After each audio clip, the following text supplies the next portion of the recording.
da fara din nan Ukraine ta tura da jiragen yaƙi drones har guda 91 zuwa gidan shugaban ƙasar Rasha wato Vladimir Putin. Wai shin me Ukraine ke son yi? Shin Ukraine tana so ta kashe Vladimir Putin ne ko me ke faruwa? To ku biyo ni a cikin wannan bidiyon domin jin cikakken bayani. Rasha ta yi ikirarin cewa Ukraine ta kai hari Moscow.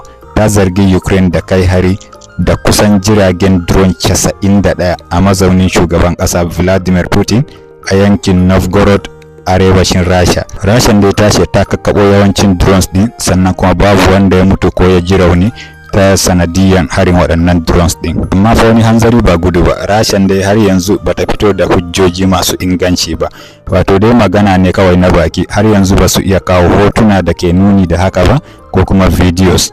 Sannan kuma bangaren Ukraine ta musanta wannan zargin gaba ɗaya, tana cewa Rasha na kokarin lalata tattaunawar zaman lafiya ne. Babban jami'in Rasha ya yi barazanar shugaban Ukraine yayin da Ukraine ke kin amincewa da ikirarin Rasha na harin. Shugabannin Turai da na Canada sun tattauna tare da goyon bayan Amurka kan kokarin kawo ƙarshen yakin gaba ɗaya. Rasha dai ta ce ta fara aiki da masu harbin makami masu nisa da za su iya ɗaukar makaman nukiliya a Belarus. Ukraine kuwa na cigaba da harbe-harben makaman drones a yankunan da Rashan ta mamaye musu kamar Donetsk. Manufarsu kuwa shine Rashan ta janye kayayyakin sojoji a waɗannan yankunan da kuma sojojin kansu.